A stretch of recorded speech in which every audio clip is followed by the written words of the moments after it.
I oh, there it is. We I'm allowed. happy to Oh, be we with all you right. guys. Welcome to the Well. We are live, Yeah, and if you yeah. are with us, why don't you go ahead, like this post, share Uh, this post, and comment. Let us know that you're here. I see Jawan is with us, and What's up, bro? yeah, our Wellians are with us. Manika and Miss Nikki. Just always a pleasure to have y'all in the building. This is the Well encounter. Um, and this is October the 28th.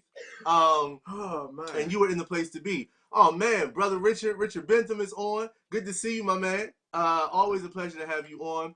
Tonight, I am super excited as always because we have an amazing encounter for you guys. All right, listen. Yeah, this is something way more up your league. Like, I feel on this one, I'm be like, I'm just gonna be listening to most of the time because this is so up your alley. I would have to say your Brennan's alley. Like both of y'all, this is so y'all alley right now. Yeah, so yeah. Y'all gonna have it, you know. Listen, I think you're gonna surprise yourself I may. more than what you know. I may. I really do. I really do.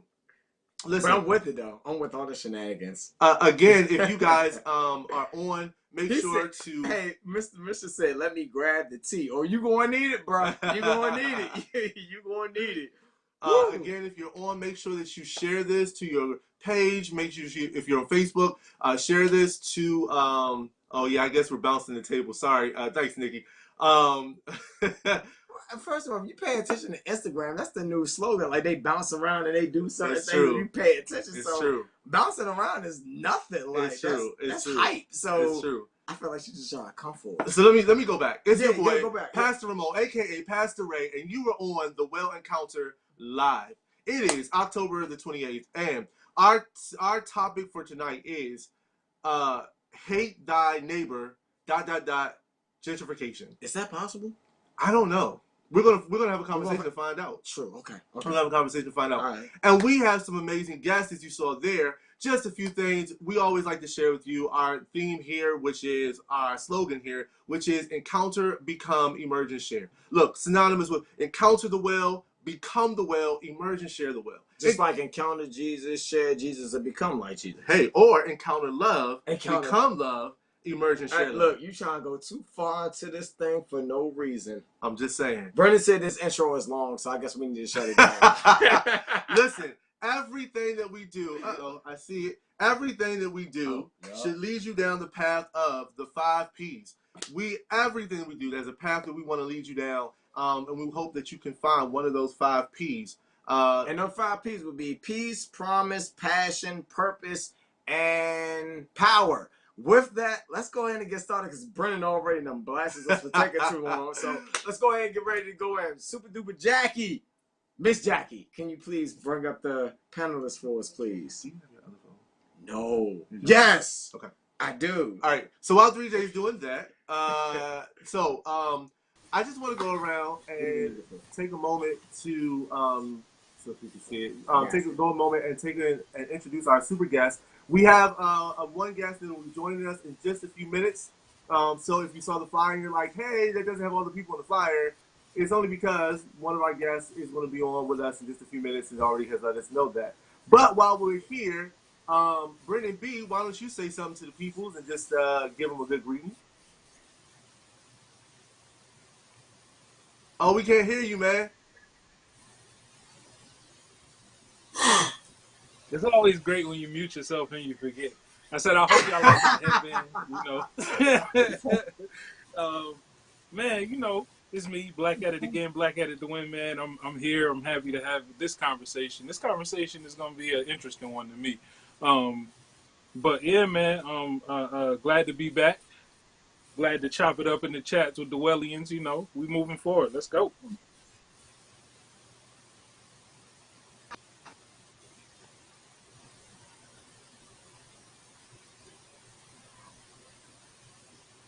You're mute. Ray, did you mute yourself? Yeah, I think. Hey, so let's give a disclaimer right now. Ray is not tech savvy at all. So if he had to he doesn't know what to do. So just bear with him at a moment as he try to get it together. So go ahead, my bad. I ain't even put you on blast like that. No Go worries, ahead. no worries. I appreciate that, especially because Brennen B had just muted himself, and then I followed and muted myself. So to my two on your screen, to my left, is the amazing Reverend Lataska Nelson. So let's do this. As we go around, and I call you. Can you just share who you are, what you do, and maybe a fun fact? Let's do that. So Reverend Lataska, go ahead and share first. Hello, everyone. My name is Lataska Nelson, and I serve as lead pastor of the Douglas Memorial and Community United Methodist Church and serve as support pastor with my husband, Mount Vernon and Petworth United Methodist Church. And where together we serve in wards 4, 5, 6, and 7 in Washington, D.C. Fun fact about myself is that I love to mime, but have not done it in a while. Wow. That's really cool. Wow. And she's pretty amazing at it. Yo, so I'm just sorry. Quick question. What got you interested in miming? Because I love the dance and I love hand coordination, everything. What got you interested? I'm just asking real quick before we go to everybody else. I'm sorry. Well, I think it came out of my pain and always wearing a mask. When we in church, we wear a mask, and so oftentimes when you try to tell the story, you have on a mask. So I wanted to. Now I can't dance on beat at all. And people say, well, how can you mime and you can't dance on beat? Because I'm miming to the words and not the rhythm. So if someone's clapping behind me, I'm like, no, don't do that. But I think I like the idea of telling the story without saying a word. I like that. I like That's that. super dope. Yeah, that's dope. That is beyond dope. Cool. And listen, I just want to share that Reverend Lataska is and Lataska, do you want me to call you Reverend Lataska tonight? How would you like to be addressed? It's up to you. I'm fine either way. Okay, cool. She is. I just want to share that she is huge in social justice. She volunteers with the Children's Defense Fund, community organizer for the United Methodist Church. She has served as vice chair for the Urban Epicenter grassroots organization in Nashville, Tennessee. She's the vice chair now for the National Center of African American Health Consciousness. She is all over the place, and she is an amazing community organizer. She is one of the most connected people I know. I know our boy Sean is watching, so Sean, make sure that you recognize her because she is somebody I want to put you guys in touch with. With that being said, network. I want to go over to our pastor, which is beside Brennen B, Reverend Joey Heath. No, that way.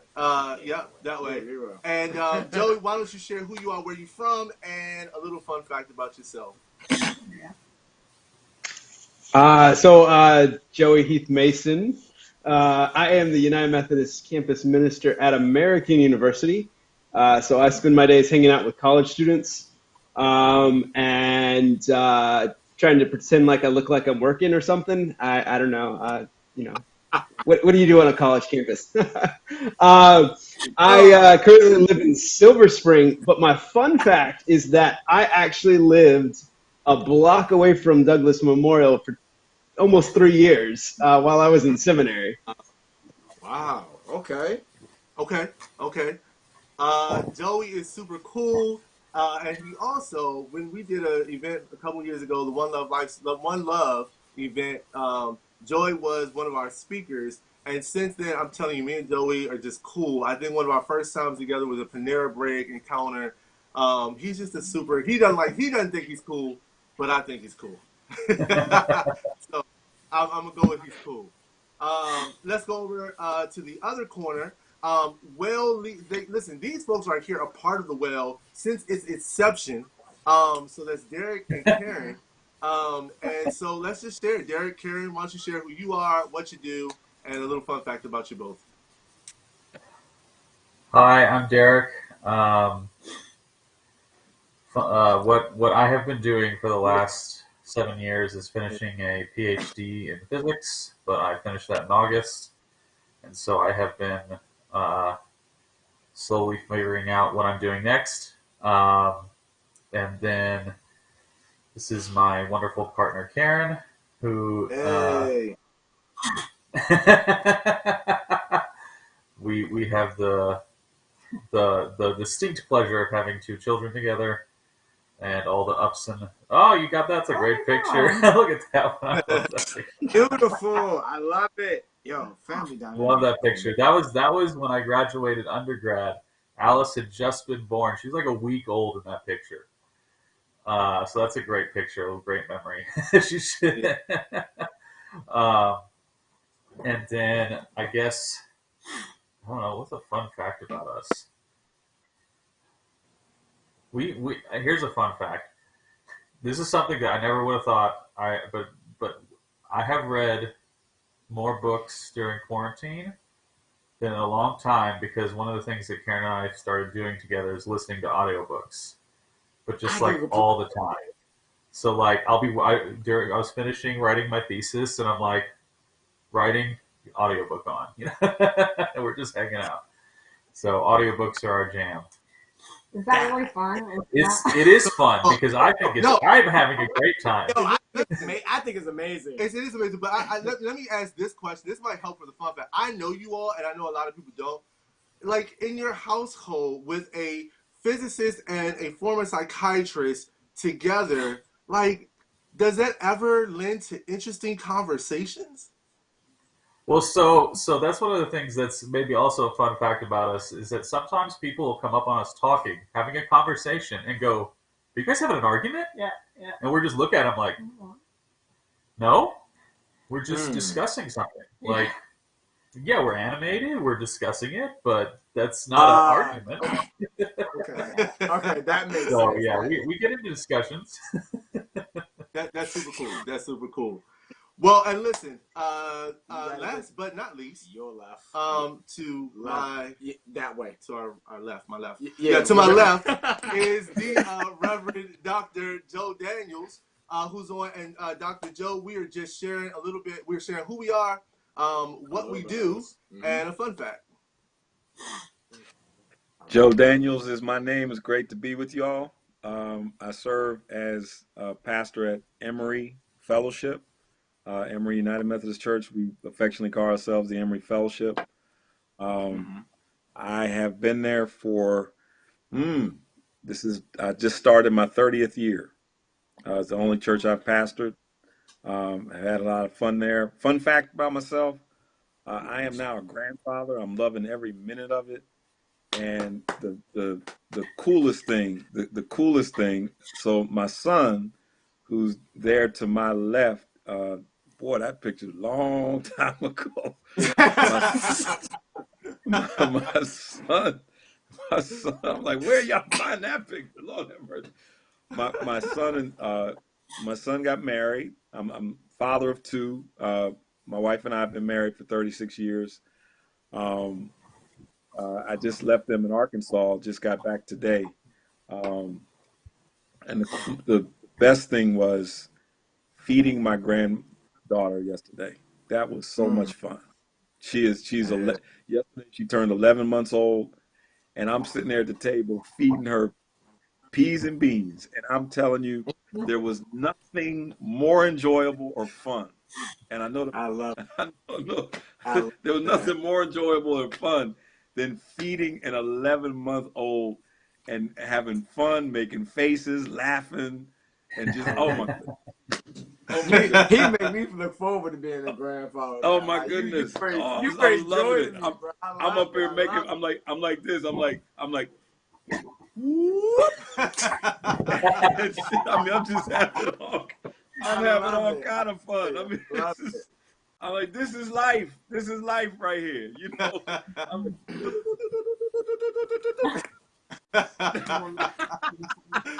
Well, so as Pastor Ray said, we got an amazing show away for you guys tonight. Now, what I'm feeling right now, we got an amazing encounter. panelist. Yeah. So before I do that, I do want to share a quick fun fact. So Dr. Joe, I want to share with people, is actually the reason that I got into full-time pastoring. What? That's right. It was after him. That's it. It was It was a Oh, God. so you're to blame. It Oh, was it's you. That's it. Oh, that makes a lot of sense. Nah, Thank you it for was the running Lord. this It was the man. Lord. It was the Lord. Thank you Blame for the having Lord. him hound me the way that he does. He's I the really, really reason for me as well. Listen, there you go. it Listen, makes sense. Wow, that's how thank you. amazing he is, right? I mean, of course, God called us, but it was a conversation with Dr. Joe that just turned into a chance And life my change. husband. And well, listen, and so Lataska and her husband as well. So listen, all props to you. Oh, It What is up, y'all? so it is an honor Wow. to have you on, man. It is an honor to have you on. Um, I'm all so right. great, So glad to be with all y'all. let's of crack. course, man. As 3J said, we have an amazing conversation. Tiffany, who's on Tiffany Golf, she says 30 years at one church in the UMC. Wow. So before we start the show, I've gotten into this thing now where every show we're going to start, I'm going to have to ask Pastor Moan, what made you come? What brought this conversation? What was the idea? Hate thy neighbor, gentrification. Where did that come from? Yeah. So I being in the churches in DC, Mhm. right, gentrification is one of those words that is probably overly used. And there are True. so many folks, and I have such a diverse group of friends and such a diverse network that it was important to have this conversation because there are so many people on different sides. I never forget sitting with someone, and we'll start it off with this. I never forget sitting with someone who was at one of the churches I was serving in a welcome brunch. And I remember her saying, as a white lady, she was sitting there and she said, you know, I can't stand having to walk past the people who hang out by the metro. I can't wait for them to gentrify this area so they can get rid of all the trash. And it just made my mind spin. The words I wanted to And come so off just now. there Yeah. are and so there are people who are on who see it as a great thing, and then there are other people who see it is a very negative thing, and then there are people who see it in between. And so with that being said, and that's sort of a thank you for that question, I'm gonna say this: the dictionary defines gentrification as the process whereby the character of a poor urban area is changed by wealthier people moving in, improving housing, and attracting new businesses, typically displacing current inhabitants in the process. For our panelists, I guess the question is, do you agree with that definition? Does that definition ring well with you? And let me know if I need to repeat that definition. As I sit and learn now, let me get close so I can see. There you go. Let me repeat it. The process whereby the character of a poor urban area is changed by wealthier people moving in, improving housing, and attracting new businesses, typically displacing current inhabitants in the process. So is that Webster or like what dictionary? It was a Merriam dictionary. Okay, cool. Okay. I can start. I think the dictionary definition to me is a little it's friendly, and you know it definitely paints a beautiful picture of what it is for one side of it. But I think that I mean based on that definition, I can agree with most parts of it. You know, the friendly version. I would have a different definition, but you know. Are we sticking to the definition? Well, I'd love to know, Brennan. I'd love to know what you would redefine. Let's wait till everybody give the definition portion first, and then have them. Okay. So, right. Whoever else next. Let me ask this: is there anybody who does not agree with that definition? There you go. That was better. I like that. I think. Go ahead, Lataska. It's good to be with you, Lataska. Good to be with you as well. I think I had a problem with the word process because there's an influx of people. I think one of the definitions that I saw one time, it read about an influx of people coming in. And so process, again, I agree with you when you said process is a friendly definition. It's like a takeover. It's like moving into quickly and forceful, not a process. When I think of processes, I think of step by step to make a cake, and you got this pretty taste, something tastes good at the end. But no, when you're influxing into a community, it become reckless and ruthless with no justice. So I had a problem kind of with process. Right. I like that. Okay. I dig that. Pastor, Reverend, right? Mm-hmm. Reverend. Joe. Reverend Joe, you was about to get ready to say It's something. all Go ahead. good. Yeah, I'm sorry. First, I get confused in names sometimes. Forgive me. Off break. no, you're good. You're good. First, it's great to be with each of you. Each of you has had a profound impact on my life, and it's good to meet new people tonight too who I've not met before. It's good to be with you. I would agree with Brennan and with Tasha.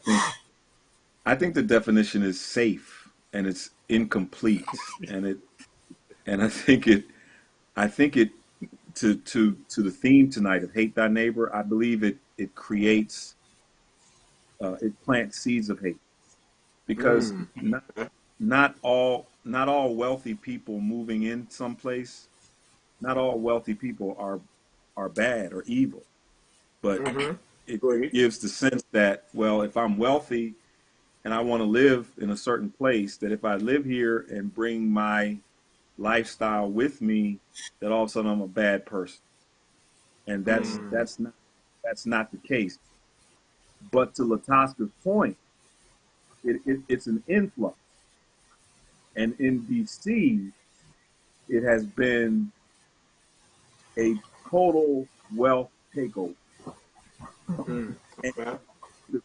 to call it anything less than that is not being fair to what's happened. Okay. Particularly for those of us who've been in or around DC for a good portion of our lives and have seen what has taken place. This definition is as Brenda says, is really friendly. It's safe.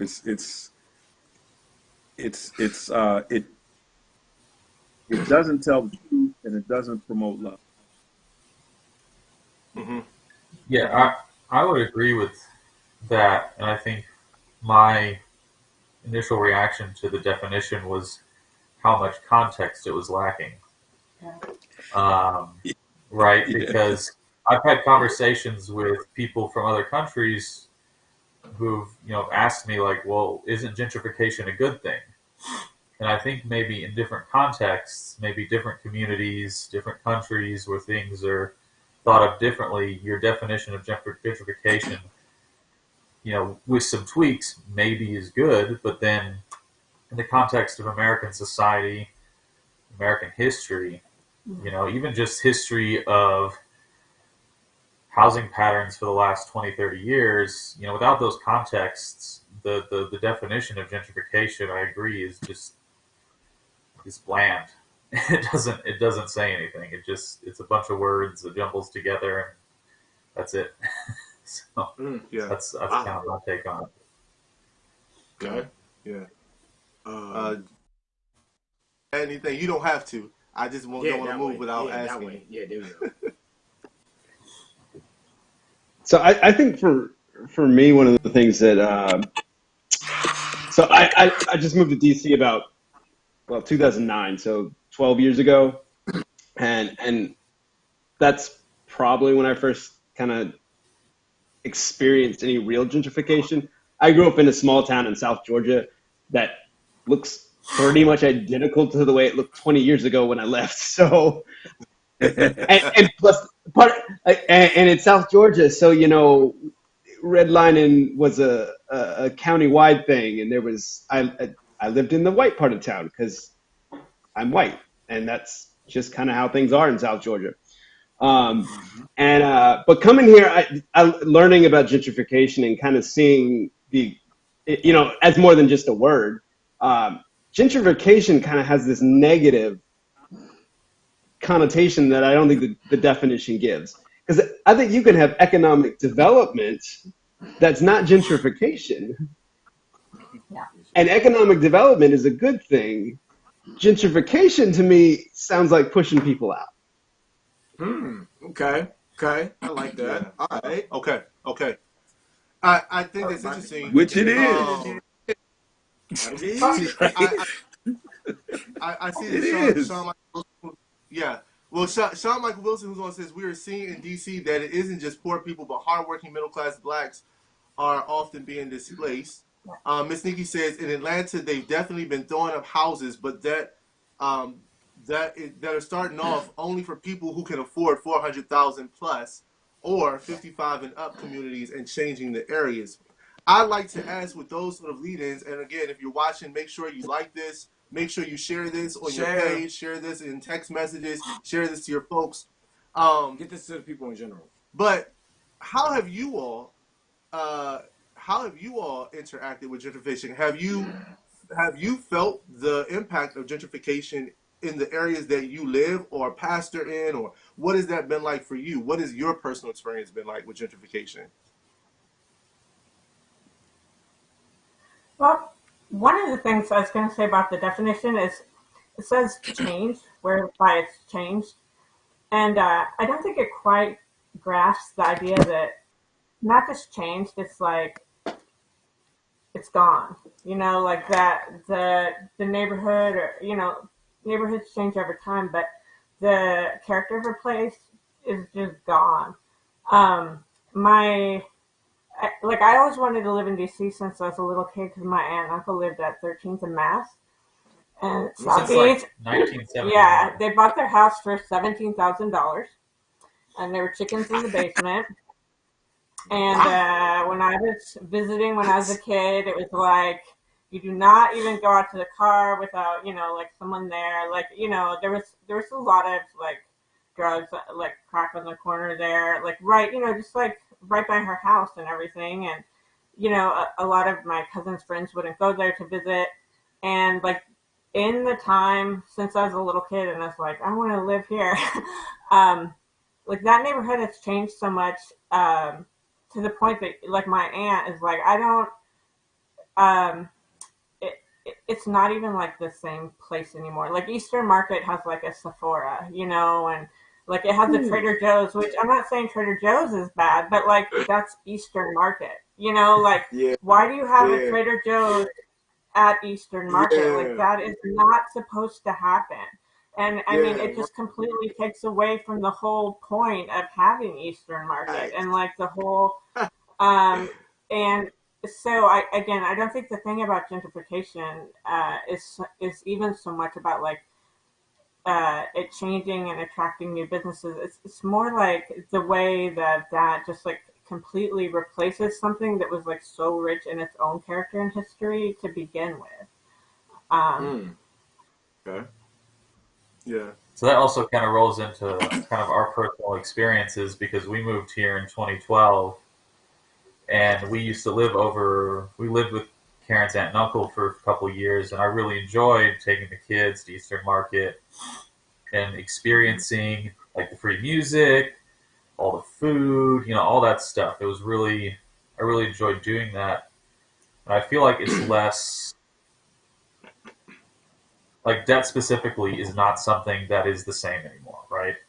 Even just in the last few years. Yeah, and I mean, if we, you know, white people here are complaining about moving into this neighborhood, I mean, we got priced out of renting in that neighborhood. And I mean, if for people who had lived there for so long, I mean, I think that it's really sad. And now that I'm here on H Street, we're just having all these conflicts in our neighborhood right now about this. And it's, I mean, I think that we feel it on both ends. Like we're the problem, but at the same time, we also are trying to prevent the problem. So I don't know quite how we can do that. Yeah. I hear you. I don't know that I agree that you guys are the problem because I love you guys so much. So I can never look at you as a problem, but he's the problem. Lataska or Joe, how do you guys, you know, how have you experienced it in your areas? The debate who going first. I guess I have a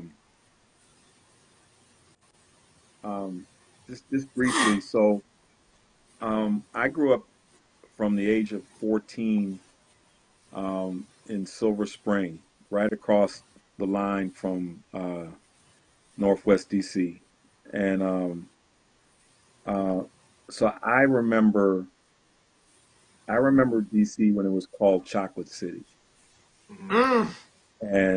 and I was talking to a developer in town the other day Oh who told me man. that she went to a coffee shop in DC um, about a month ago, and she had on a T-shirt that said Chocolate City, and she asked one of the young adults there she ran into. Um, One of the young adults said, "What's that?" And she, she said, "It's DC." And the young adult was like, "Well, what does that mean?" There was no understanding or context that DC used to be Chocolate City, and that's that's real. I mean, this was 1970, 1975, 1980, 1985. DC known as Chocolate City. So I remember when the city was 80% black. And Mm-hmm. while I never lived in DC, doggone almost everything that my parents did and we did took us into DC. So we were always in between. I mean, Silver Spring is right across the line. We were always either in Silver Spring, DC, and Silver Spring, DC, and Silver Spring, DC. And so to remember the city as being 80% black, to remember the wharf being the place where you truly went and got crabs and shrimp and fish, and where the wharf was the wharf and was not boxed into a corner like it is now, where Hogates and flagship restaurants, I may be mentioning some things that people are like, oh, what's that? But Hogates and flagships were the premier seafood places that black people could go. If you got to go to Hogates as a black person back in the Mm-hmm. 70s, sucks. That was saying something. You were like, Mm-hmm. what? You know, um, because that was one of the established restaurants where black people could go and eat a good seafood meal. Um, and all of that is now wiped out. It's gone. Mm-hmm. Mm-hmm. And Mm-hmm. and the developer of that property, who is United Methodist, got that property for $1. $1. Wow. He had to Mm. prove Wow. how he had to prove how he was going to develop it, and it cost a whole lot of money to develop it. But he got site control of that property for $1. Mm. And so to see that, and then to see that there's hardly any black presence at the wharf now, except for people who come and visit. But doggone it, you're gonna pay $30 just to park. What? Yes. Mm-hmm. Mm. Yeah, Absolutely. true. Yeah. True. So I come to this in that context of seeing the city once Marion Barry announced that he was not running for mayor in 2000, and in the next day, William Raspberry writes a column in the Washington Post. Many of us don't know who William Raspberry was. William Raspberry was one of the most renowned columnists in the country. Black man who wrote columns for the Washington Post, said the next day that the only black man in town who when he told you yes, meant it, is now not running for mayor. From that day forward, this has been a complete wealth takeover. Wow. And Mm. unfortunately, it has looked white. And granted, to my sister's point about character, she's on it. The character of neighborhoods has changed, and Mm-hmm. that's really more the painful thing is the character of Mm-hmm. neighborhoods changed. Yeah. And so you've lost culture, you've lost character, Ooh, you've lost like that. relationships, you've lost Mm-hmm. life, and that's Ooh. that's oftentimes the painful piece of gentrification that is often ignored and not appreciated. Yeah. And it's just been the way it's happened that often causes the pain. Yeah. I'm sorry. I got to get myself together. I'm sorry. That answer was just everything to me right now. I'm sorry. I'm still trying to get myself together. So again, let me give my disclaimer. I'm not good with names at all. However, Miss Karen, right? Correct. Karen. Yes, Karen. I love your shirt. Karen. Let me just keep that I'm a right Karen. there. I love your shirt. Your shirt rocks to me right now because I understand I meaning, love I it. unity, and I love your shirt right now. So thank you for the beautiful shirt that you're passing right now. Miss Reverend Lataska. Did I say that right? Yes. Okay, cool.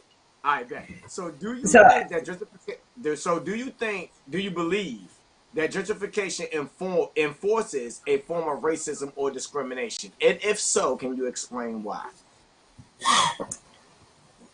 absolutely.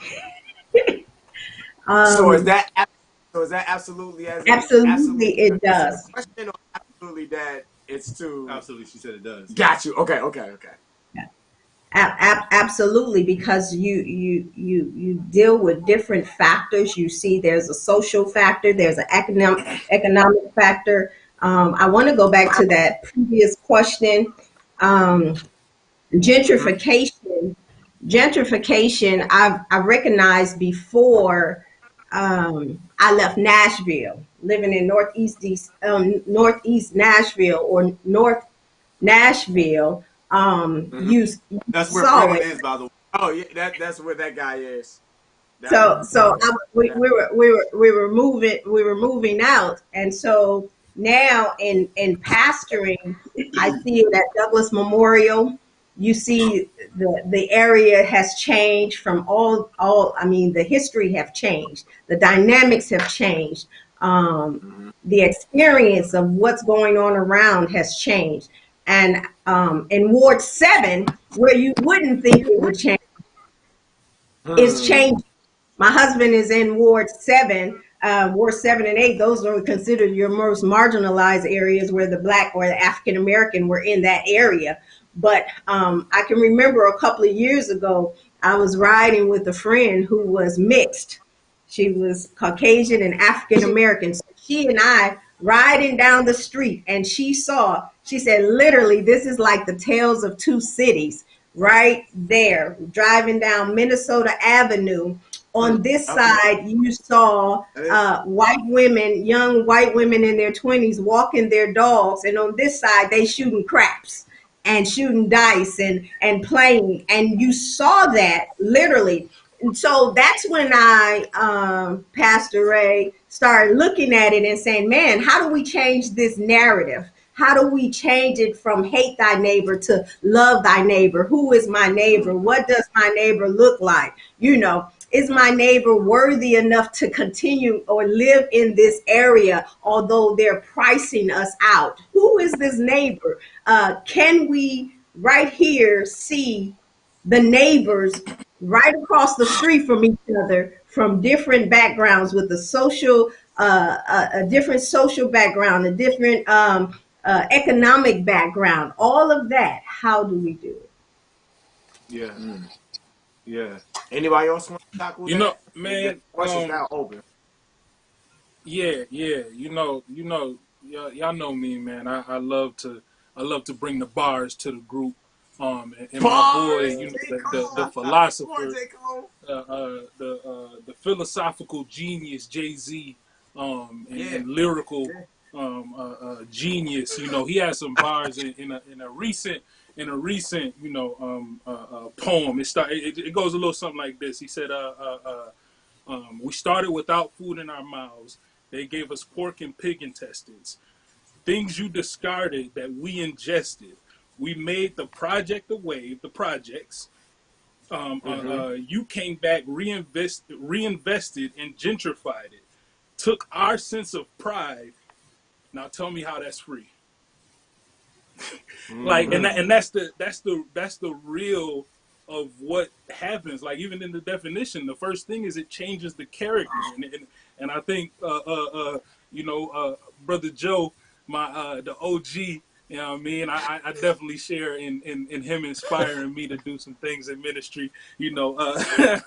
But like I mean, his story of the wharf, like, I mean, I never went to the wharf. You know, I've only been to DC a few times, but it's like to take a community and change the character of it. Like, why do you have to do that? Like, why do you have to change the character of a community? Why can't you invest? Or, I mean, in a lot of ways, like, I look at gentrification as like, I mean, what America does a lot of times. Like, it's like we don't want to really deal with the issue that, you know, we've allowed landlords to, you know, not take care of properties and things like that, and allow them to fall apart, and people to continue to live in these situations, and them not really have any resources to change their situation. But we're not gonna deal with that. What we're gonna do is just bring in a whole lot of new people and just build up something else, and y'all go somewhere. Like, y'all take what we, you know, y'all go out east or something, or y'all go up north. Y'all look, it's a whole bunch of land up there. Why don't y'all just go out there and oh, we building this whole project about 20 miles outside of downtown, like when most of your jobs are in the city. But y'all go out there to live, and we'll give you Section 8 out there. Like, I mean, that's the stuff that happens, and it's like, it's my fault. I had to switch the headband to the red because I was feeling this one. Like, it's just it's so sad that we feel like we have to change the character of something to improve it. Like, why do you have to, like, it's really, I mean, we see it now, even with the critical race theory debate.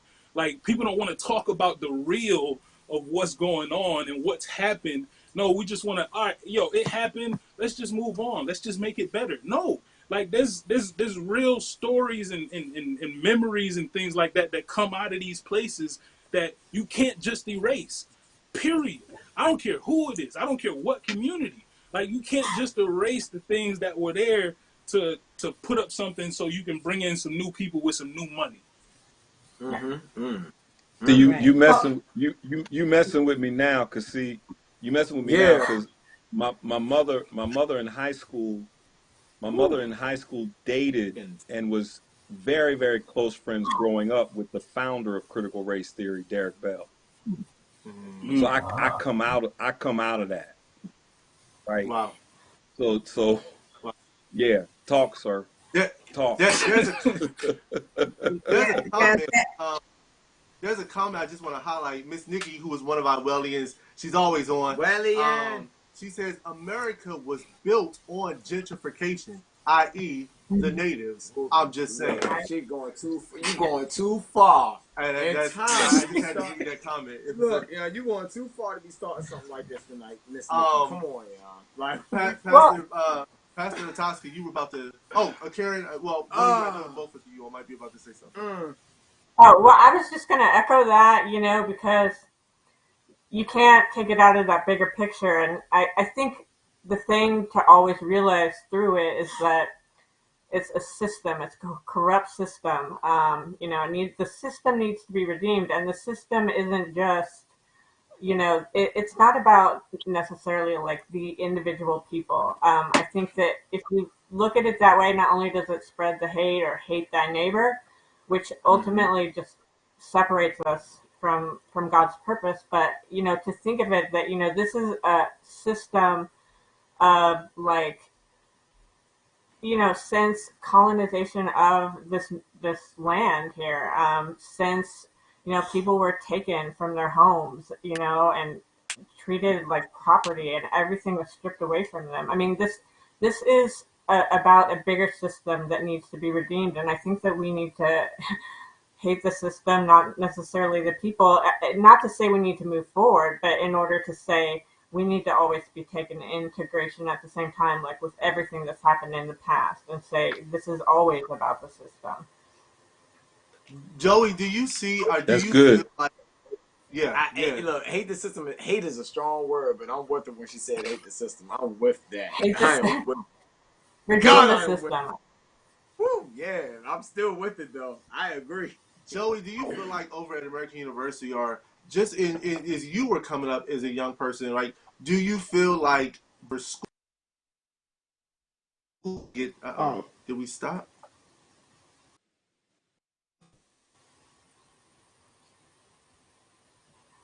My internet dropped out right as you were finishing your question. Apologize.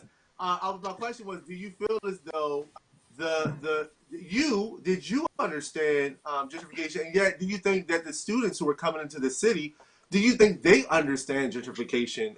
Do you think they understand the dynamics of what's playing out in that process?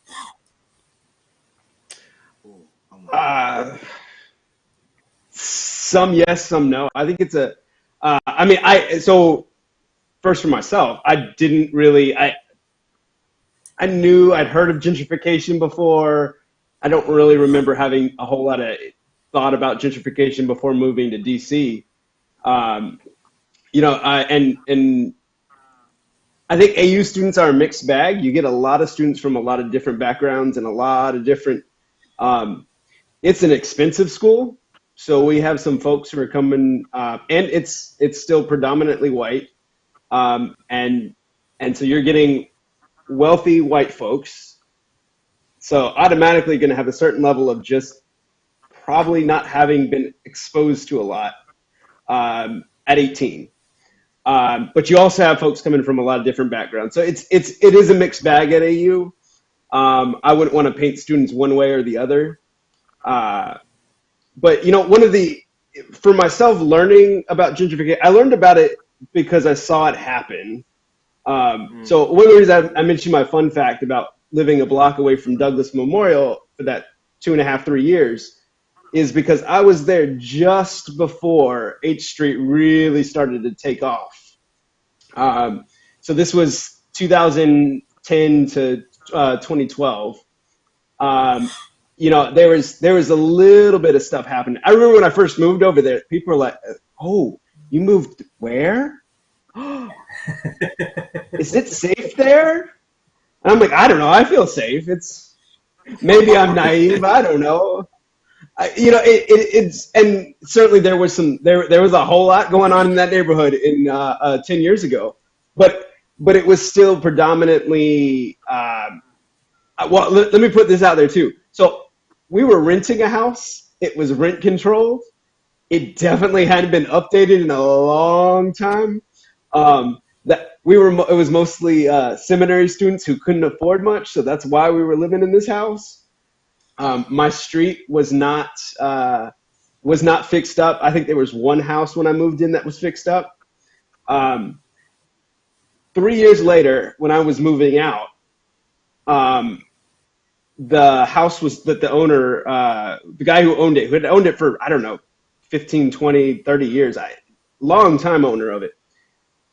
He sold it for, I think, around $500,000. A developer bought it, completely gutted it, and sold it for almost $1 million within 6 months. So it went from being a house where I lived in and paid rent control rent. And, this was a house where the wiring was still on the outside of the handrail going up the stairs, because that's when they put the wiring in, that's where the wiring was. And I don't know how safe that was, but, it was not much of anything. And that's what was happening. That's one house I can tell you the figures on. That was happening all around the neighborhood as I was leaving. So it was literally changing over, and it was happening overnight. Because it really changed from being, again, I was new to DC, but it was what I think was a typical DC neighborhood for a long time. Overnight, white folks were starting to move in. And then, one thing, so when I think about how I felt as a white person moving into this neighborhood, and I'll be honest, I was uncomfortable at times because it didn't have all the conveniences that I was used to. And I think that's what gentrification is. It's coming in, it's like, oh, I don't have the things I want. So I'm going to bring those things here. And I'm not going to care about who owns the businesses. I'm not going to care about who owns the homes. I'm going to make the place comfortable for me. Clearly as seminary students, we weren't doing that, but for me, that was a clear example of what gentrification is, because it was folks who started bringing in the things that made me feel more comfortable as a white person. Because, they brought in coffee shops and new restaurants, and a brand new grocery store came in right after I left. So it was all of those things. So yeah. Yeah. I see Tiffany says gentrification can also strip schools of resources Ooh, while their neighborhoods God. are changing over, Woo. because oftentimes the folks moving in are sending their children to private schools rather than the public schools, putting students of color at a disadvantage. Kim Carr says it comes down to the mighty dollar without a care of the aftermath of those left in its path. I'm reminded of You're moving way faster than wine. Sorry, I'm reminded of I was just about to say a section that I was reminded of, but it's crazy because you even here in PG County, you start to see the same thing happening, where there are folks that are moving from the DC area because they like, well, PG County has cheaper has cheaper gas or cheaper rent or cheaper mortgage. So you know what? Let's just go outside of the city and we'll take over out there. And I think the other place I was going to mention, I remember now, is Chinatown in DC. Oh my God! I remember a couple of weeks ago, a couple months ago, there was a whole argument by some of the folks who were gentrifying the area there, who were like, you move into this area where there's already like people gather all the time to play their drums or play their instruments, their guitars, they're singing. At the train station. You move in knowing that that's what's happening. And then when you move in, you complain, why does this have to happen where I live? And I'm like, but you moved there. You paid all that money to move there, and it was already happening. Why not just go somewhere else? Right. I think about when I was at the Table Church, and Derek and Karen, you remember, next door to the church, there was a condo unit, and the guy literally in the morning would throw basketballs at the window, or he would throw pebbles at the window during church service. He came over one rehearsal night, came in the church, and walked straight up to the stage and punched the guy playing the drums and walked fastly back out because he did not want to hear the noise of his neighbor. Wow. Even though you moved to a place where that man was blessed on that day. That man was blessed to walk out of that building on that day. Absolutely. Let me have been that drummer. Let me have them sticks in my hand. He would have got sticks put on him. Yes, Lord. In Jesus' name. Bless him.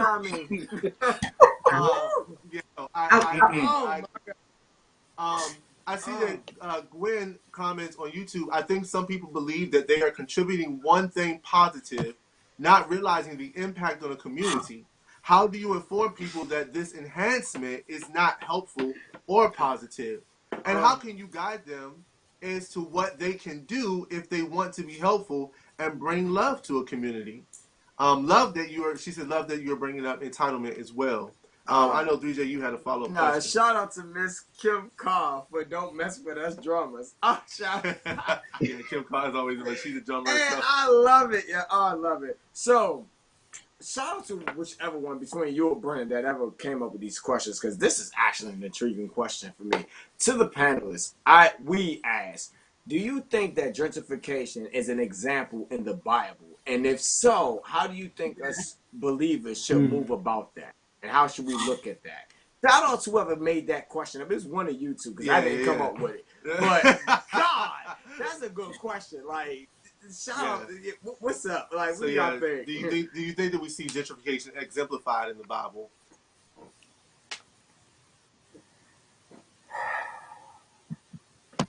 Listen, I had to think. I was thinking. I'm not a Bible scholar. I had to think about that for a second. I don't know to the first part of that question, but do I believe that it is biblical and right standing with God? No. Period. I think one of the other interesting contexts you can bring biblically is that we view property very differently than the Jewish communities of that day. The Jewish communities of that day, if I remember correctly, if you bought property from a family, you did not own that property in perpetuity. It was not just your property now. I think you had something like 50 years of it. and then you had to give it back. Mm-hmm. Like there was a different idea of how property should be held within the community. And today's, in America, you buy a property, it's your property. You should, the ideal, white picket fence, 2.5 kids in a house informs monetarily a lot of what happens by, okay, this is an example where somebody comes to H Street, DC, buys $1 million home, expects what $1 million home is supposed to bring, and then is mad when they didn't have it, right? Like we've had experiences recently. We've been trying to inform people and educate people about you can't just come into H Street, DC, buy $1 million home and be mad about something, yelling at people, trying to bring the police in to solve problems that they don't need to be solving, stuff like that. And I think but I think biblically there's also lessons for us to change the way we think about, and that's hard, right? Because property rights in America is almost the founding principle, right? Like what you can own is kind of the founding guiding principle in a lot of ways of our country. And so changing how we view property would be a major undertaking. And, I think changing how we think about, the communities and who is the quote unquote owner of the community or the steward could also be, a biblically informed discussion. Yeah, I think Americans have had a hard time with their ideas about property in this country. Very dehumanizing in so many different ways, and I think that in terms of being biblical, I think that a lot of the challenges we're facing in our neighborhood, just to make it more clear, there's some sex workers down the street, and they've been there for a long time, and the person who bought that house is saying it ruined his life, and they have to pick up condoms in the morning and all this stuff. And so I tried to organize a workshop with a group that works with sex workers called Hips. They're on H Street, and we had this community meeting. And it just became, the idea was to realize we're all in the system. We all don't want it to be this way. We wish this wasn't the best options for these individuals. But at the same time, we want them to be safe, and it's not just about our preferences, and so it just became very clear to me that the homeowner there felt again, like he was saying, I bought this house, that was trespassing, they offended me, they give me dirty looks. He has no endurance for the tension that comes with living in a racially diverse place, in a place with different people, with people who have mental illness, people who are out. He has no endurance for having that discomfort. And there is discomfort, but that's part of the beauty of it. But only you have to build that endurance. And he has none of that. He expects it to be his way, and he expects the police to come in and enforce it to make it that way.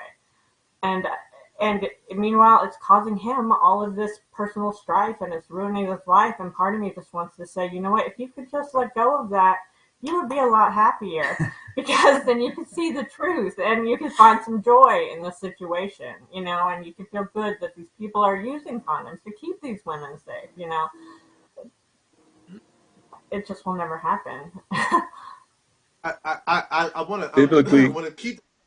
I want to keep that question. I just want to say this, Karen. I appreciate you because I know you probably get a little slack for your name lately, but I will say that in her bio, she sent us. It says she gets a joy out of trying not to be a Karen. So I appreciate that because one of the things you said is right that I think one of the things we see white people do often in these type of neighborhoods are the first thing they want to do is call the cops, right? Like if it's not done the way they think it should be done, it's like, oh, we'll call the cops quickly. And so I appreciate that point too, right? Why do we feel like we need to call the cops immediately just because something's not the way that we think it should be without understanding the culture? So I can really appreciate that. Dr. Joe, were you about to chime in? I was going to say biblically, I often think about the story of Naboth's vineyard in 1 Kings 21, Mm. where Okay. where is uh, King Ahab is pressured by his wife Jezebel Mm-hmm. to take Naboth's vineyard because she wants it, Mm-hmm.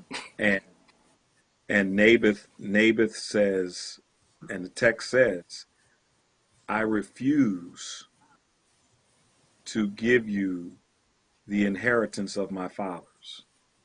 Mm-hmm. And tell the king that, and the king goes back and tells Jezebel, and Jezebel has Naboth killed. Mm-hmm.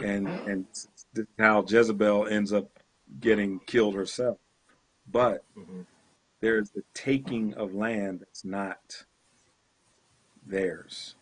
And I Absolutely. think, you know, we're in some heavy stuff here, because historically, Yeah. when you look at the District of Columbia, there's so much racial injustice that took place in the housing industry in the District of Columbia. It's a shame. It's a shame and a sham. Blacks were not allowed to buy houses in certain parts of the city. Blacks were not allowed legally. Were not allowed for years. And then when those laws were lifted, blacks were only allowed to rent in certain parts of the city. And so there is such a racial imbalance in this town that has not fully been reckoned with, that when we look at healing, and I appreciate everything that's been shared tonight, it's been great. But I think Karen was right on point. We're not, you know, the Bible says we don't wrestle against flesh and blood. We Mm-hmm. wrestle against principalities and powers and wickedness in high places. Karen was Right. right on Right. point. She said we're dealing with a system here, and Mm-hmm. the system brings about hate, and it's not always the people. Okay? It's the system. And if we're quite Mm-hmm. honest with ourselves, and I usually get in trouble when I say this, or I make people mad, but you know, let's deal with truth. I love that. This country, Right. this country, this country was built on three realities. Mm. This Okay. country was this country was built on land theft. Mm. Okay. Okay. This Right. country Right. was built on land theft. There Mm-hmm. were people here. Mm-hmm. This country Facts. was Absolutely. discovered. There were people who Mm-hmm. lived here, and their land was taken from them. Mm-hmm. So this country was built on land theft. Okay. This country was built on um, genocide. Mm. Okay. Yeah. Right. Right. This country was built on the enslavement of African people. Mm-hmm. Mm-hmm. Mm. I remember it.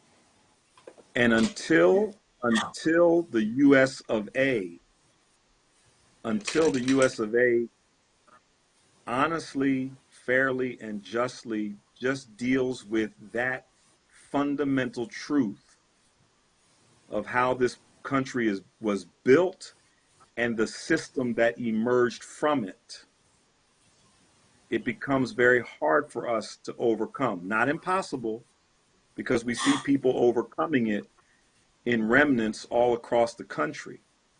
But until we come to grips with that fundamental truth that this country was literally built on a system of gentrification, Mm-hmm.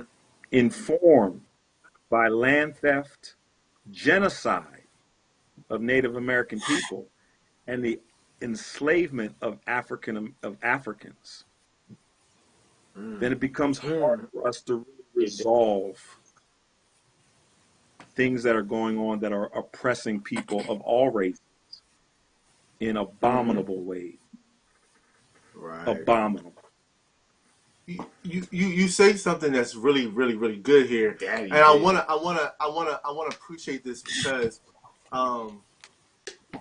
that led to a comment in by Brennan's mom here, and so Derek, I want you to know, Derek, I'm coming to you because it was so interesting. Derek was one of the first people that said this to me, Dr. Joe. I love Derek because I love people who can have a real conversation with you and who really just want to know and learn, but who also have some really good points. And Derek is one of those people.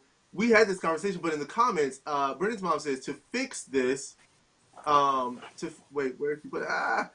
fix this, we have to uproot the Constitution itself. We, the people, has never included people of color. And Derek, I just want you to talk to that real quick because this was one of the first things that Derek said to me when we met. And he was so prominent and very, very insistent about it.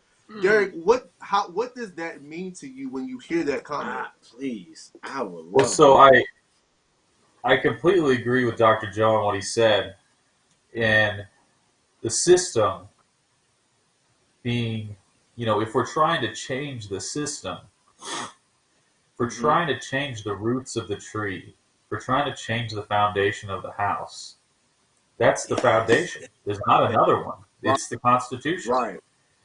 And there has never been a time in this country where all people were represented in the Constitution, right? In the formation of the Constitution, in its rights, never.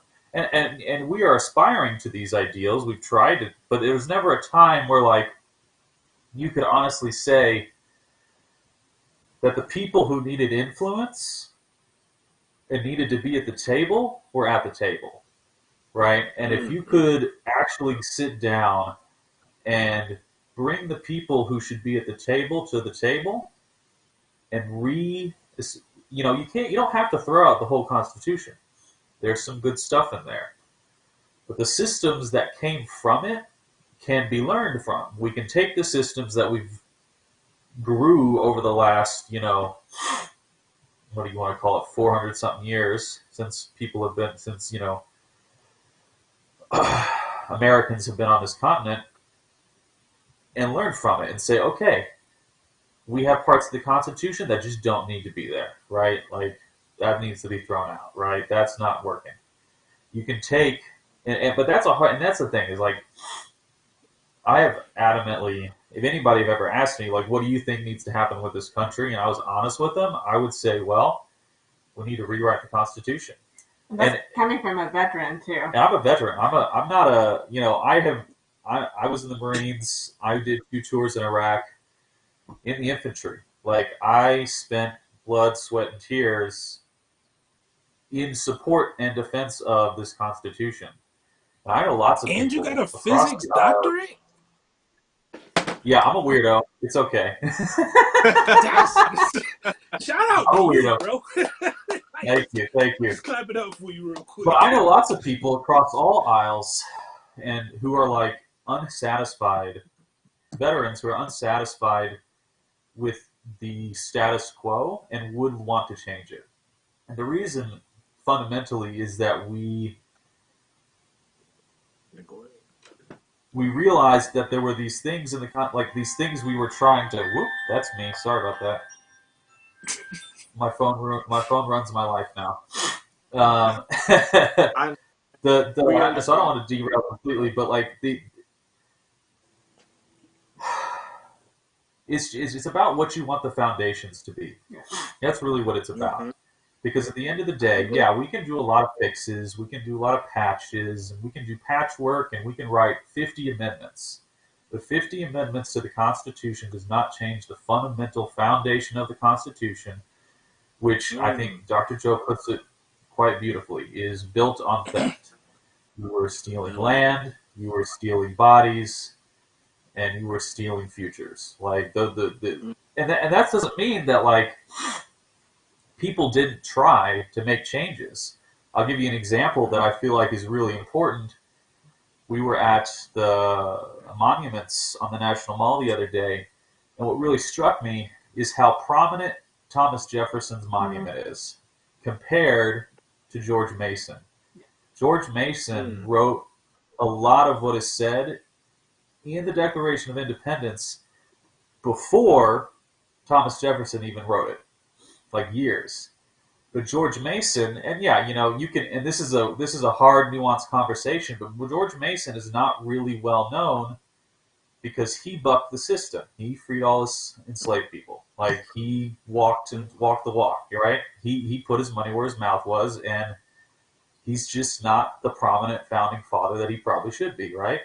Because he did the thing that you would have wanted people to do at the time when they're talking about the rights of all people in the country. But then, you know, He didn't hold on to the power. he didn't hold on to the power. He let it go. But then the people who held on to the power, and I'm not, you know, and it's hard to say which one was, like, I can say which one was morally right, but I think it's also hard to say, and there's a nuanced conversation you can have about whether or not it was actually effective.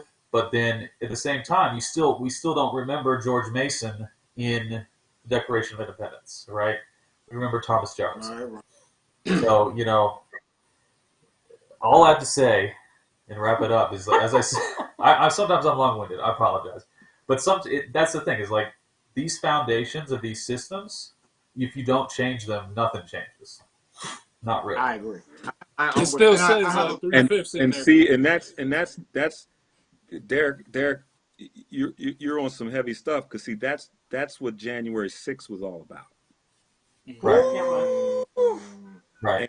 And you know, the courage that you displayed to even speak that is huge. Is huge. Yeah. But we need more organized conversation like this, because that brings about change, because only that changes the system.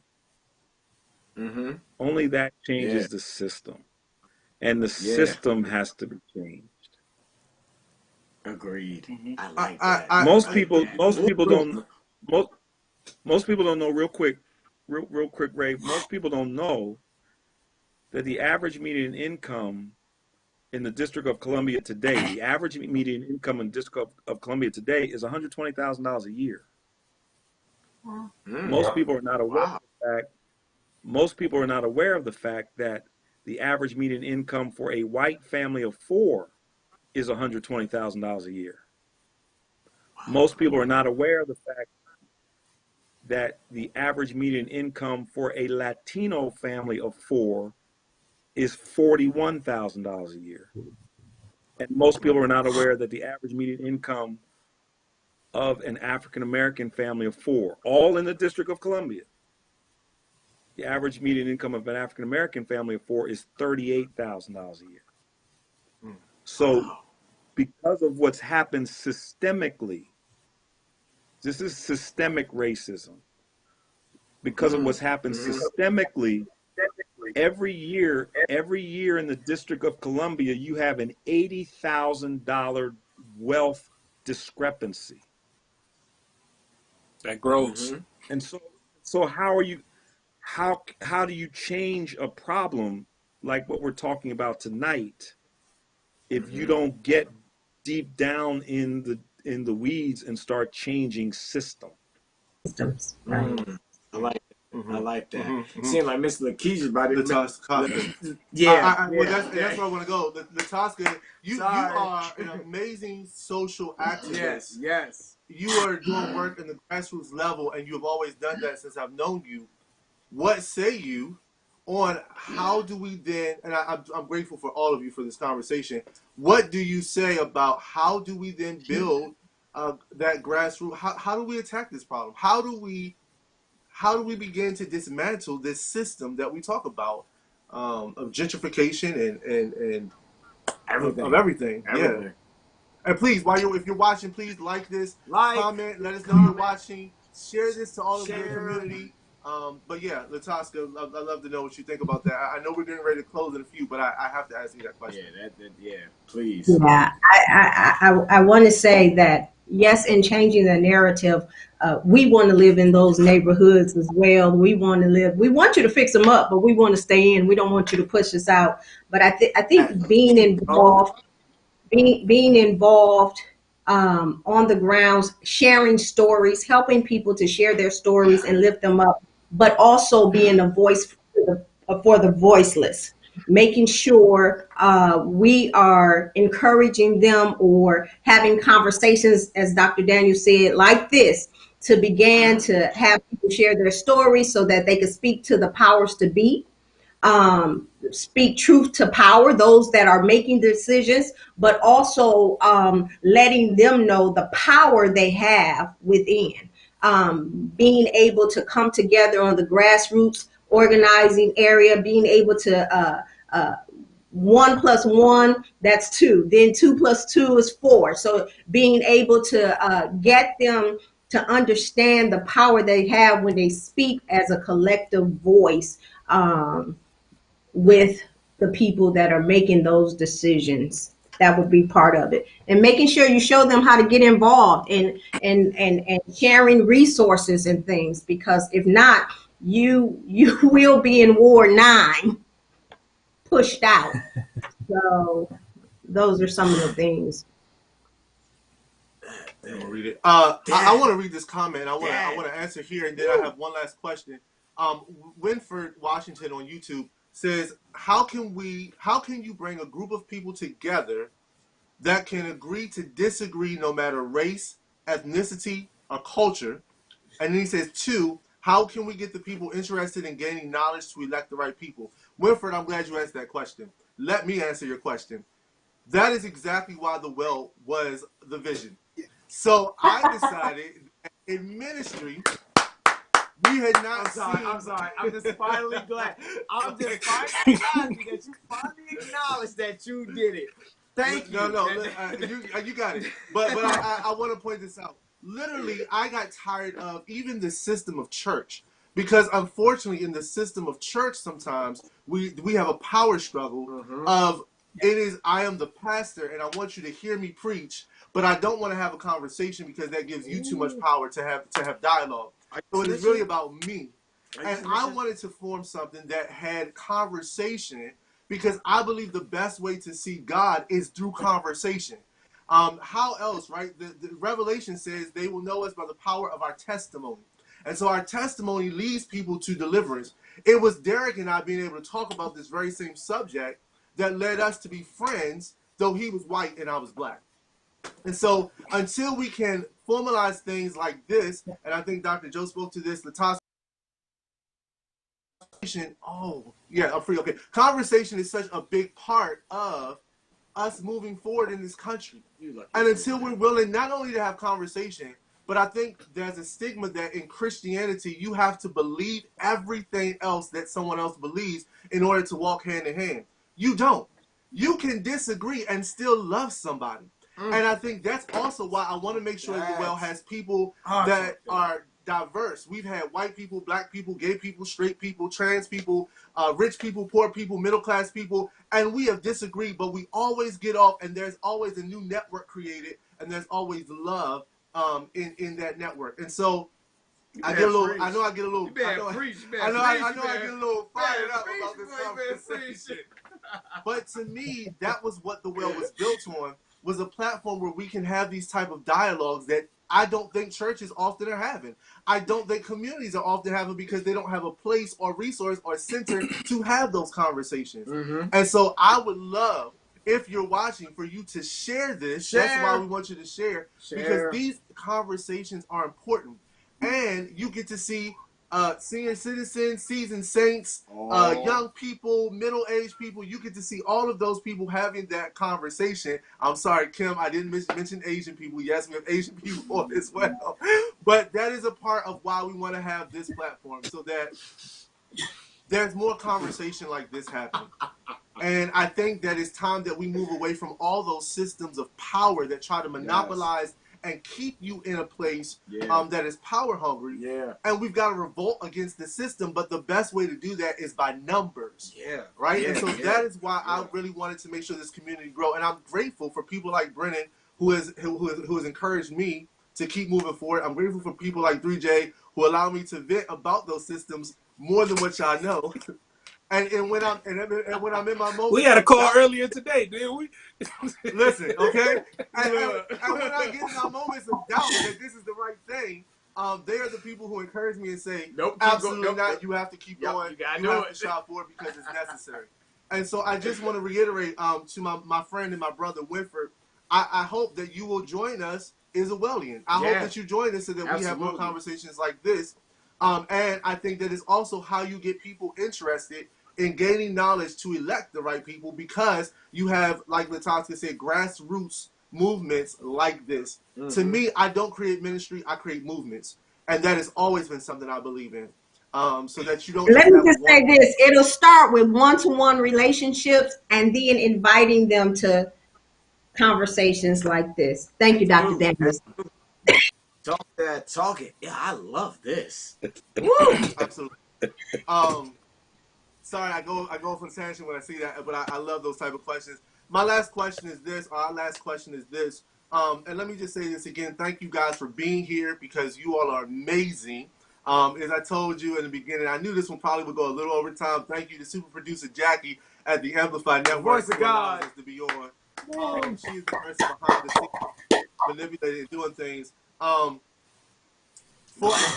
Well, it's a two-part question. For those who are, so these two who are on, what advice do you all have? And I want you to be inclusive of everybody, for people of color who are enduring the process of gentrification, and for white people who are a part of that gentrification process. What advice do you have for those people? And yeah, what advice do you have for those people? What advice do you have for those people? I can go. I'll start first. I kind of got my co-host. I think for people who are victims of gentrification or potential victims of gentrification, like the best advice I have is just continue to be true to who you are, like your community made you, and don't never give up that character that's put in you by that community. And for the other folks, what I would say is, since a lot of them are predominantly of the Caucasian, ilk, what I would say is, if listen, I might be okay with gentrification, with like wiping out our communities and things like that, if y'all would give up the whole Confederate stuff. If we can trade both of them, we might be able to have a conversation.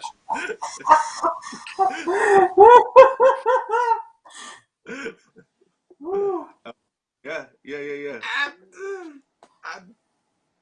Anybody else?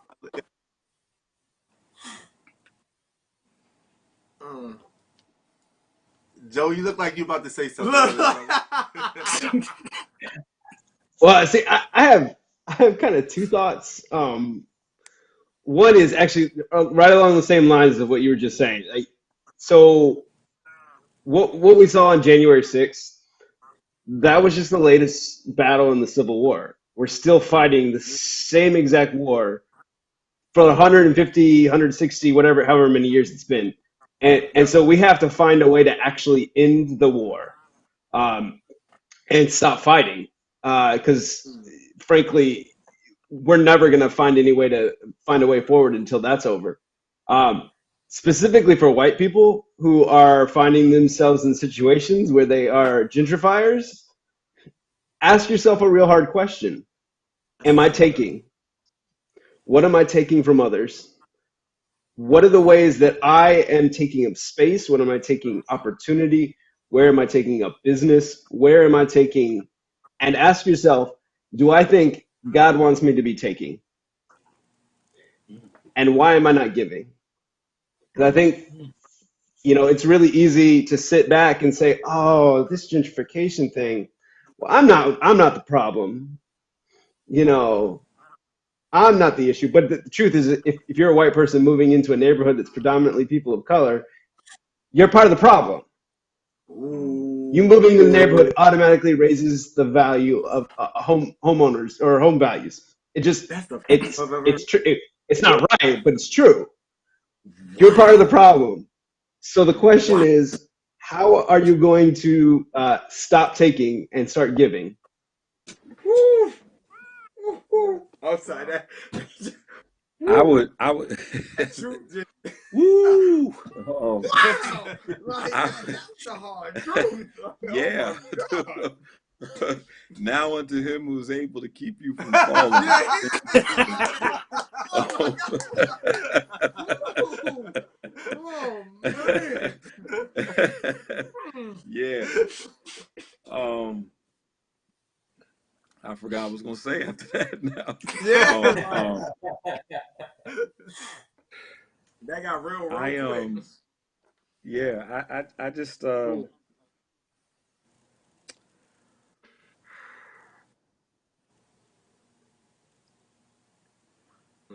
We there's understand. just there's just a real need, um a real need for us to embrace truth, and that in embracing that truth, um we can find the path forward together.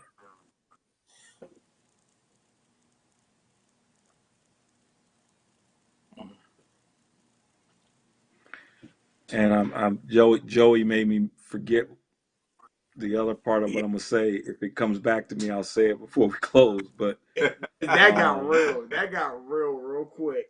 Like, I, I woo. think oh, this is what I wanted to say. And again, it goes back to Karen's comment about system. Okay.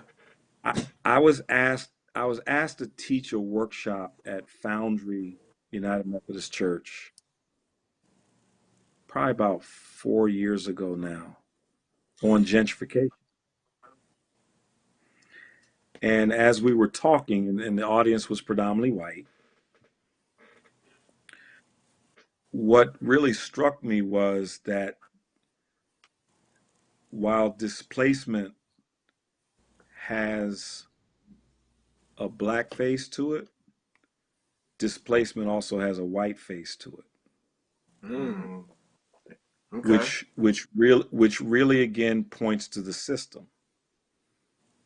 Because what I discovered in that room, I mean, I I know the black displacement. I've been fighting the black displacement for years, and the construction of the Beacon Center speaks to the fighting of the black displacement. Um, but when you're dealing with a system, and this is the ugly, nasty, demonic aspect of this systemic stuff. What we tend to forget is that there are more poor white people in America than anybody else. And so this system that has been constructed by white folks is also displacing and dismantling and destroying white folks. Mm. And so you have a lot of displacement that is happening amongst white folks. And white folks don't seem to care that it's even messing up white folks. And so again, until you get to the heart of a system, and through love, through relational one-on-ones that we're talking about, through community organizing and the like, to Ray, your courage to even tell the system of a church that often placates the system of society. Because that's church, institutional church oftentimes just supports the evil that's going on in the name of Jesus. Like, yes. Until we keep doing stuff like this, as we do stuff like this, things can get dismantled. Last thing I'm gonna say, I went to a white hood, and people don't think that there are white hoods. I love it. Okay, when you mention white hood, you immediately think of the Klan, right? Now, when we say the hood, people tend to go to the black community that's poor, or as we say, po, right? But I went to a white hood right outside of St. Louis. So you have Ferguson on one side of St. Louis. You cross the river into Granite City and places like that, where there are poor white people, and there are poor white people all over the place. The media doesn't show poor whites, but I'm telling you, this system is so evil that it is destroying the lives of every racial group in this country. And until we have the courage, to stand up and say it, to name it, and then, Ray, like you've so brilliantly done with the well, create spaces where relationships can be formed across racial, ethnic, economic lines. As that's happening, while we embrace our own identities and not be ashamed of who we are, but are able to embrace somebody else's identity and value it, then we got something.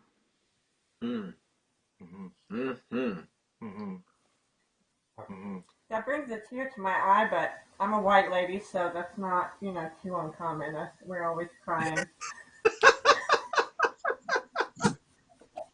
Karen, you can't start crying, Karen. That's Karen being Karen. We can't have that. We don't allow that on the web. So I was gonna say, I just piggyback off of what Dr. Joe said. Oh, I love Karen. She's so amazing. I think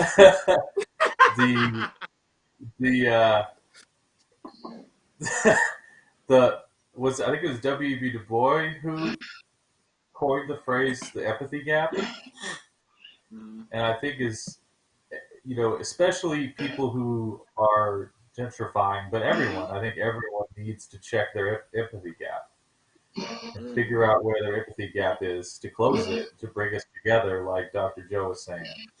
Because Dr. Joe's right. There's places across the country where the white communities are poor and have medium household incomes similar or below what a black family has in DC.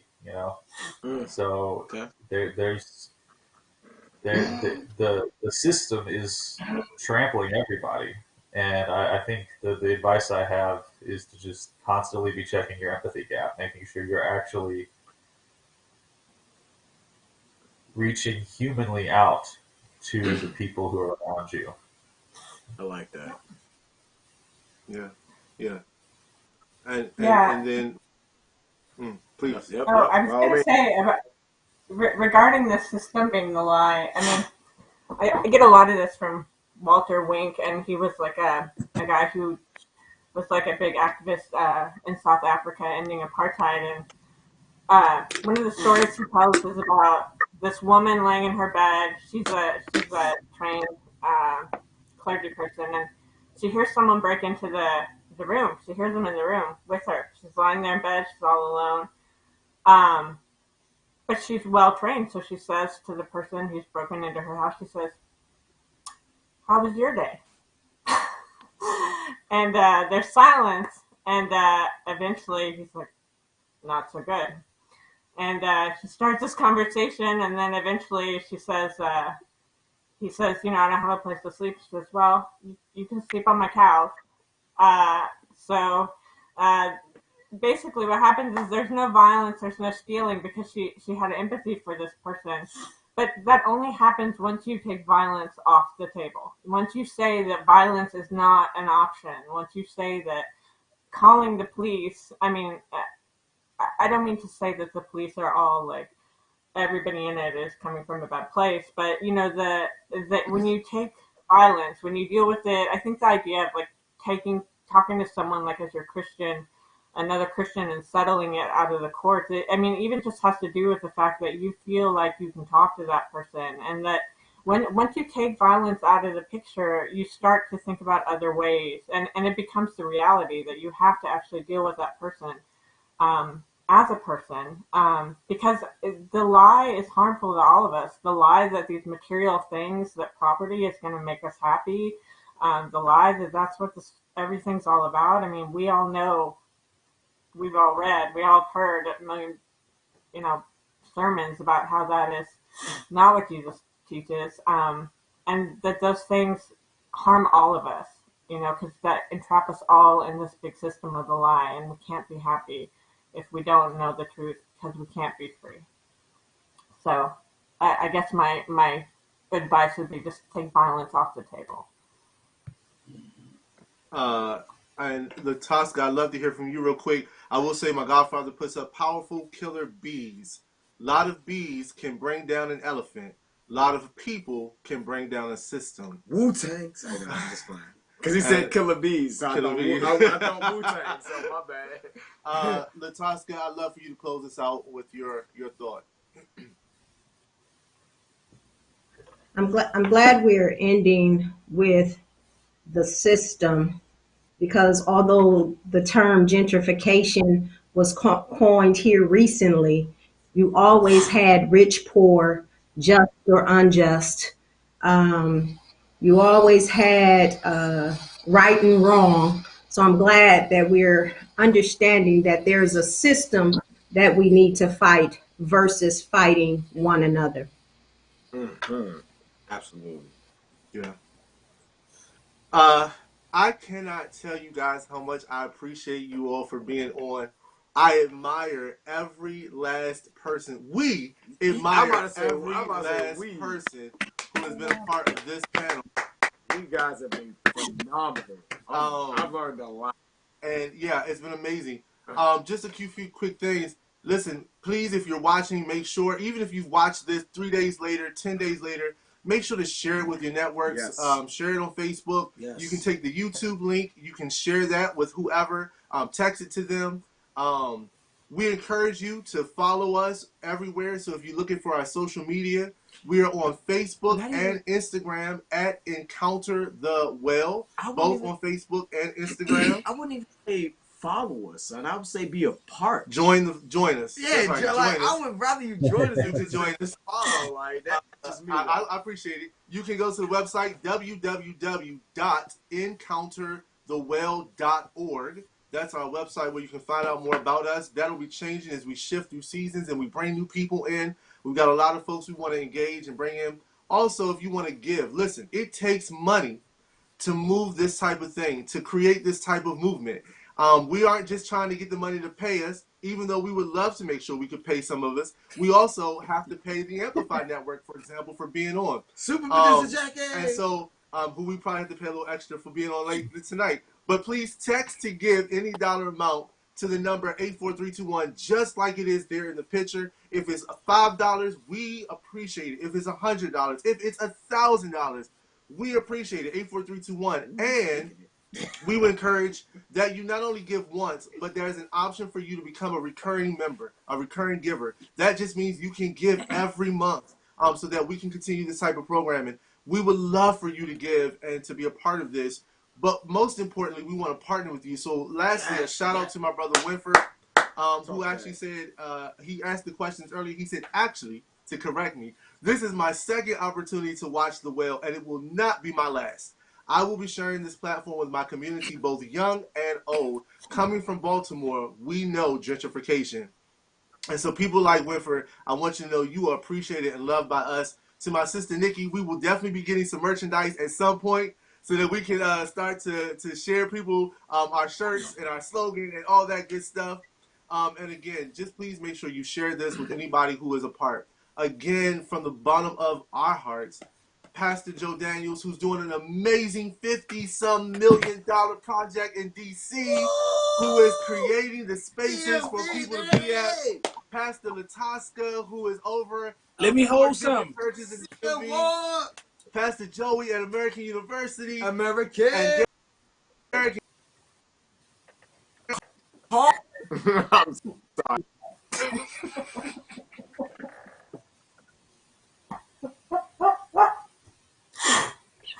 I love it. I love it. You're muted, bro. Anyway, Derek and Karen, I appreciate you guys for being on too. Listen, this is we have in November 21st, mark your calendars, our first well brunch will be happening. We'll talk to you more and have that on all of our social media platforms. And we'll see you in November where we're going to talk about the N-word. We're going to get deep down and dirty. We're going to talk about the N-word. We finally getting there. Yes. Listen, we're going to have some tough conversations, so y'all get ready out there because we're real. We're going to keep it all the way real. So just know it's coming. Yes. But we love y'all, and until next time, there's nothing you can do about that. Peace out, family. Thank you, Jackie. Yeah. We finally get that talk about